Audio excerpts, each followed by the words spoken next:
point. All right, guys, let's jump into our Week 8 waiver wire. Waiver wire warriors. We're going to have a drop for this Lord at some of the point. waiver wires.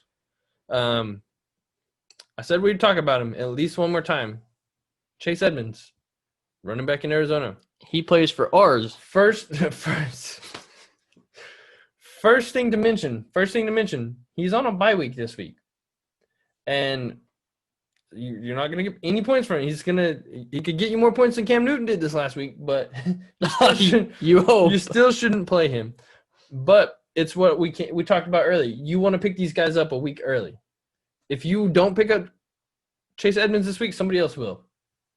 And we don't want to say we saw the Drake thing coming. You can't ever predict an injury. That's not at all it. But we see the decline in Drake, and not just his production, but how he looks. And so when you see something like that and you're dealing with a team and a coach, we said it before, like Arizona and Cliff Kingsbury, he will not hesitate to make that move to Chase Edmonds. If Chase Edmonds comes in and just starts running all over everybody, which he and did. Drake comes back, are they going to – No, I don't think – are they going back to Drake? I don't think Drake – he comes back. He's not out for the season or anything. He comes back, but I don't think it's his job anymore. Chase Edmonds has looked better all season. I was mad when they were giving the ball to Kenyon Drake last night because he has not looked good all season. He gets the ball, gets immediately tackled, and gets a yard and doesn't break or get away from anybody. Chase Edmonds, when the game was on the line and they were trying to get in field goal range, they were giving it to Chase Edmonds, and he was getting 10, 12 yards. It was kind of ridiculous. But Kenyon Drake might not even be on this team next year. He's on a transition tag. He's not signed to a contract.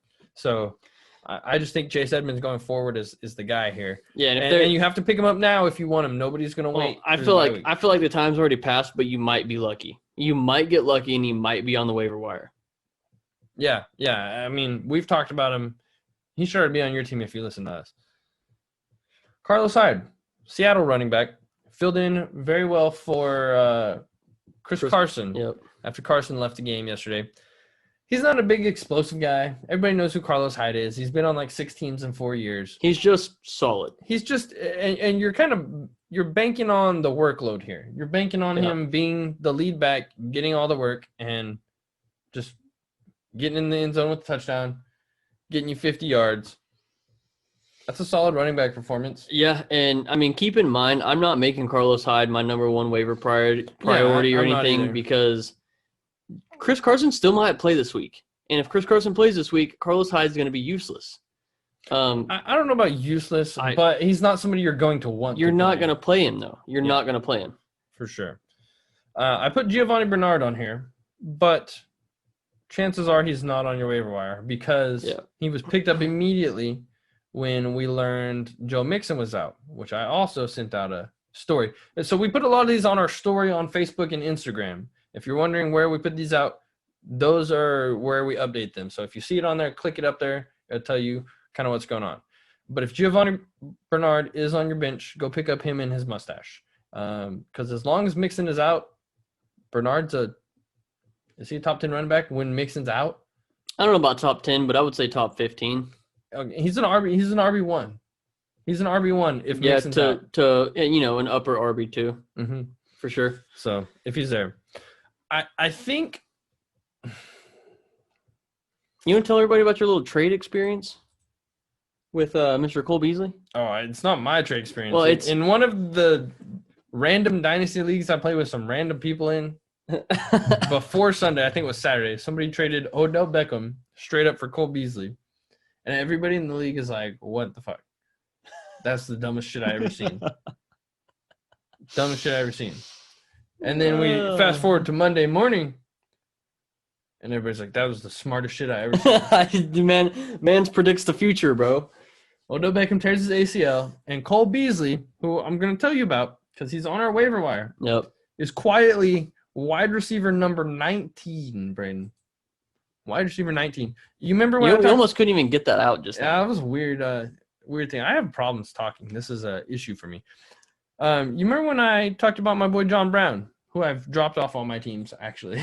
But wide receiver John Brown finished as wide receiver 20 last year. The Bills' offense can obviously support a top 20 wide receiver. Yep. Because they've done it 2 years in a row. Stephon Diggs is a top 5 wide receiver, and Cole Beasley is a 19. Is a 19 wide receiver. That didn't make any sense. He is a 19. He is a 19. Cole Beasley's had 6 straight games with at least 10 fantasy points. I'm trying to let you work through this. I made it through. So, would you say the best wide receiver pickup this week to use on your team is Cole Beasley? If you look at his stat line, he maybe doesn't have as high of a ceiling, but his floor is higher than some of these other guys.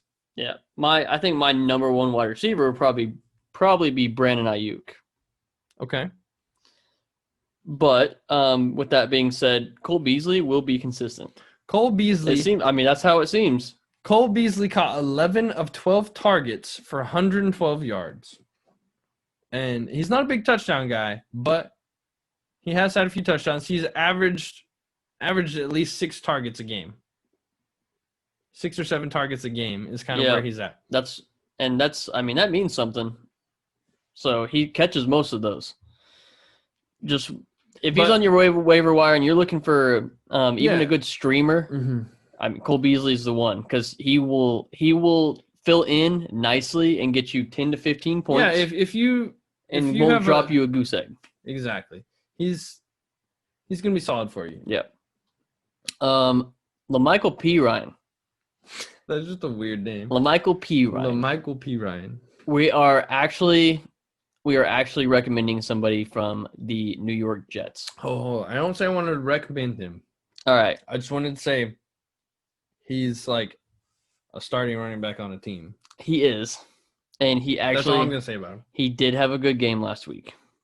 He had an okay game last week. The touchdown helped. But he still played the same amount of snaps as Frank Gore. Same amount of rushes as Frank Gore. Oh, Frank Gore. Yeah. I'm still not touching anybody on this team. I would be willing, and I did pick him up and play him last week in one of my leagues because I actually did not have another option.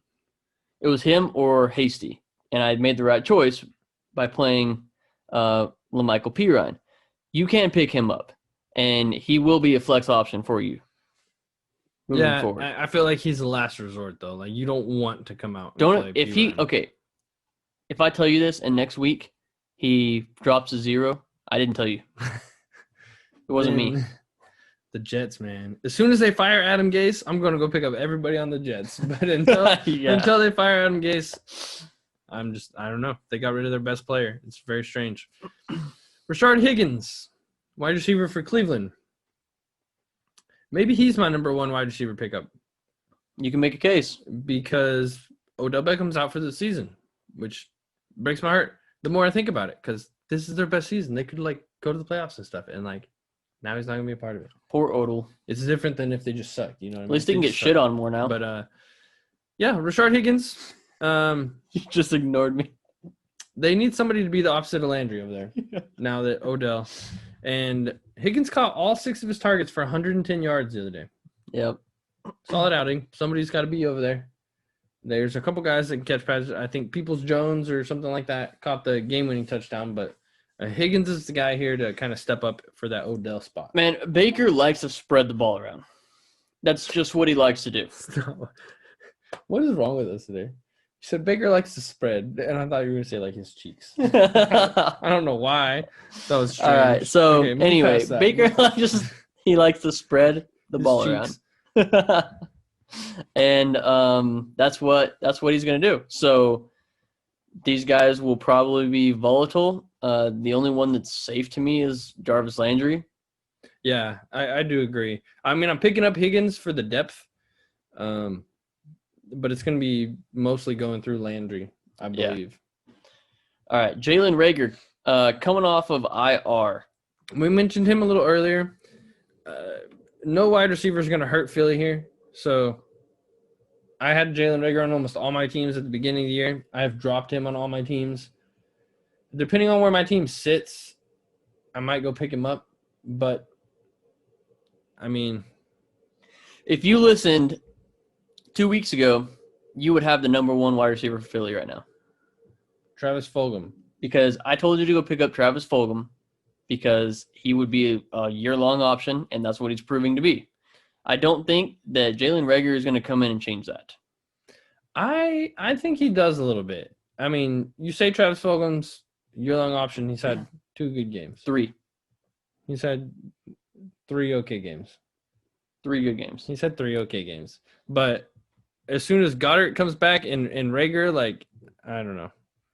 I'm still not on Fulgham. I'm not saying he's garbage, but I don't say I'm on not gonna rely on him. And you can't change my mind. So Jalen Reagor is somebody to look at if he's more of a depth piece, like we've said before. Brandon Ayuk, if he is on your waiver wire, he is being used by the 49ers. Okay? He's a wide receiver for the 49ers. If you couldn't tell already. Good insight there, Brayden. He is being used. He had 6 catches for 115 yards.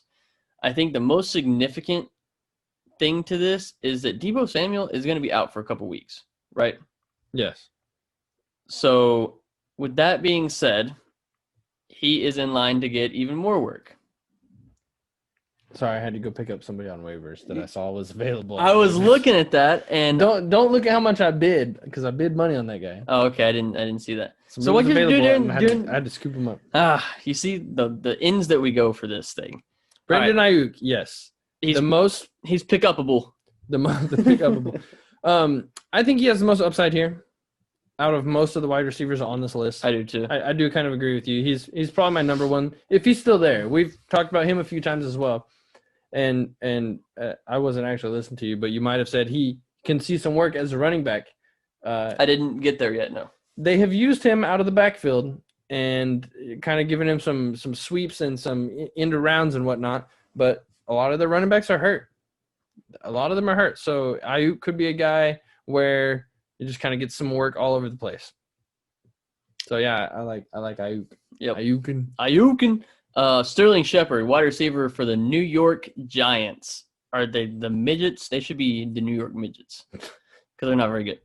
So he had 6 receptions for 59 yards and a touchdown.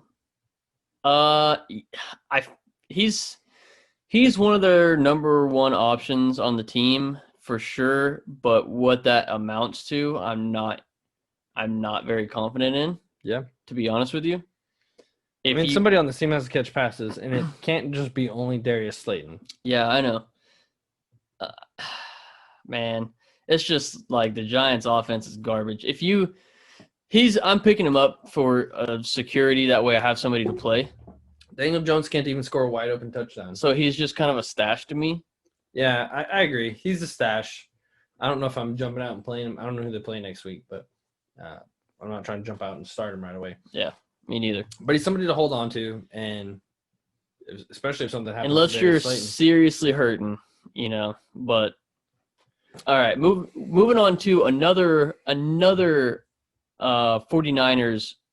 I was going to say another 49ers backfield, but there's only one. It's the position of running back for the 49ers because no matter who they put back there at running back, they are dangerous and a factor, especially for fantasy football. They could put George Kittle back there at running back, and he's going to destroy. They should do that. They could put that's actually the best idea. They could put Sam Darnold back there at running back, and he would score lots of points. We need to call what's his name? Who's their head coach? Shanahan. We need to call Shanahan right now. Get your phone out. Hey, George Kittle's good. Put him in the backfield. Yeah. But we're talking about JaMychal Hasty and maybe Tevin Coleman. Nope. I am 100% only talking about Tevin Coleman. What about why? Because he's coming back off IR this week. He's the starter. He will get all the work. I mean, we thought the same thing about McKinnon this week, who was on our terrible team list. There's been because he was on that. You know what? We were right. Thanks for proving my point. No, he was on our terrible team list. Tevin Coleman, alongside. God, I'm having trouble right now, guys. Hasty? No, alongside who's their starting running back? McKinnon? No, their actual starting Mostert. Mostert And there's too many names in this backfield. Well, that's what I mean. Mostert and they've all been and relevant. Tevin Coleman are the two starting running backs when they are healthy. Yes. They are solos. Like, that's who the 49ers choose to use. Well, it's Mostert, Coleman's coming back off of IR this week. He will be the number one back. Make no mistake about it. If he plays this week, he will be the number one back. So if he's on your waiver wire, but that's not to say Tevin Coleman's my number one pickup of the week. But that's not to say that Jermichael Hasty won't see work, even if he's not the number one guy. This backfield, that's what they do in this backfield. I get it, but did McKinnon see work? No, but Hasty and Jeff Wilson did. So it was two guys. Did Hasty do enough to warrant you wanting him on your team? Yes, because he plays for the 49ers and another running back got hurt on this team. I can understand from a stash standpoint, but you're not going to play him. Coleman's the guy that you're going to pick up and play, and he's almost a lock as your RB2. I mean, but Coleman might hurt. might not be a pickup though. I mean, they're playing the Seahawks. I'm playing Hasty if I pick him up. I'm not against that terrible Seahawks defense. I'm playing Coleman. Well, it was like the week that it was McKinnon and Jeff Wilson earlier in the year. Both of them were usable. Both of them scored. Hasty had a good game yesterday, even though that's because they pulled McKinnon because they were up by so much. Even though Jeff Wilson had 3 touchdowns. I mean, if you don't get Coleman, I'm getting Hasty because Coleman might not even be available on the waiver wire. He's been on IR. He's probably on somebody's IR spot. That's what I'm saying. If he's available, yes, he's my number one pickup. But you're not playing Hasty even if you pick him up. I'm not playing him. Nope. Then why are you picking him up? If Coleman is not playing, yes, I will play Hasty. I think I might play Hasty either way. I'm playing Hasty for a bench stash because their running backs get hurt. Okay. That's the only reason I'm picking Hasty up. Two tight ends here. The first one, David Njoku. We mentioned him, talked about the other guy that I can't remember his name now. He's essentially the tight end. His name's Harrison Bryant. Yeah. Browns tight end scored 3 touchdowns, and we don't know how long Hooper's going to be out. Bryant had 2, but Njoku caught one. That could have easily been Njoku that had 2. Njoku, exactly. And we don't know how long Austin Hooper's going to be out. I would rather have as a confident pick on my team. If I had to pick between 2 tight ends to start on my team, Njoku or Bryant, I feel more confident starting Njoku on my team. I do too. I'm with you.